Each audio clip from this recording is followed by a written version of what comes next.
বছরের পর বছর স্কুলে ক্লাস না করেও শিক্ষক হিসেবে নিয়মিত মাইনে তুলেছেন এক তৃণমূল নেতা। মাস শেষে স্কুলে গিয়ে হাজিরার খাতা ভরাট করতেন। নিজের স্কুলে না গিয়ে একজন দামি শিক্ষককে রেখেছিলেন।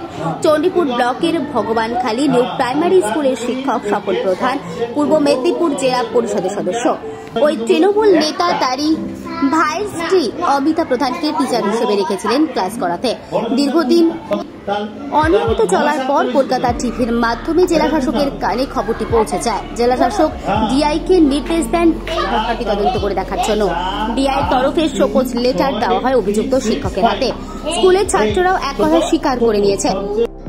এমনি স্বপনবাবু ভগবান গ্রেড 2 সহকারী যিনি শিক্ষক, তিনি দায়িত্বশীল নেতৃত্বে বর্তমান জেলা পরিষদ সদস্য বটে। সেই জায়গায় দাঁড়িয়ে আমি যেটুকু জানি যে উনি দায়িত্বশীল ব্যক্তি হিসেবে তার যে পেশা সেটা তিনি দায়িত্বশীলতার সহিত পালন করছেন। কিন্তু বর্তমানে খোঁজখবর নিলাম যে তিনি বিশেষ ক্ষেত্রে নিজেকে ব্যস্ত রাখার কারণে পঠনের মান যাতে কোনোভাবে বিঘ্নিত না হয়, পরিপূরক হিসাবে একজন ড্যামিতে তিনি শিক্ষকতা।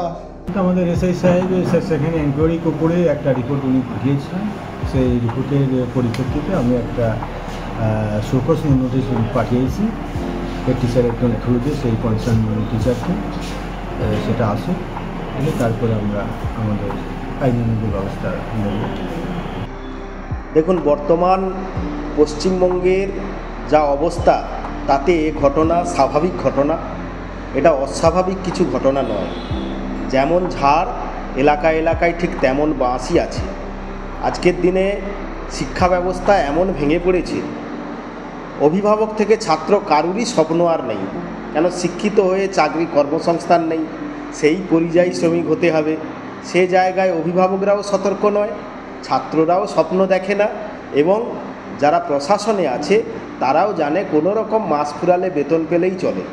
এই ঘটনা শুধু এখানে নয়, এরকম ঘটনা চারিদিকে ঘটছে। স্বপনবাবু একটি উদাহরণ মাত্র। না, অভিযোগ সম্পূর্ণ ভিত্তিহীন, সে তো আমার খাতা বলবে, রেকর্ড বলবে, এবং আমি প্রতিনিয়ত ক্লাস করি এবং জেলা পরিষদের মেম্বার হিসাবে আমি 2023 সাল থেকে, তার আগে তো নয়, তার আগে আমি কন্টিনিউ করেছি, ক্লাস করেছি এবং কন্টিনিউ ক্লাসও নিয়েছি। আর এই ভিত্তিহীন কথাবার্তা যেটা হয়েছে যে জুলাই 1 তারিখ থেকে আমি ছিলাম না, আমার HM সাহেবকে বলে গেছিলাম, মাস্টারমশাইকে, যে আমি মেডিকেলের জন্য আমি ছুটি নেব।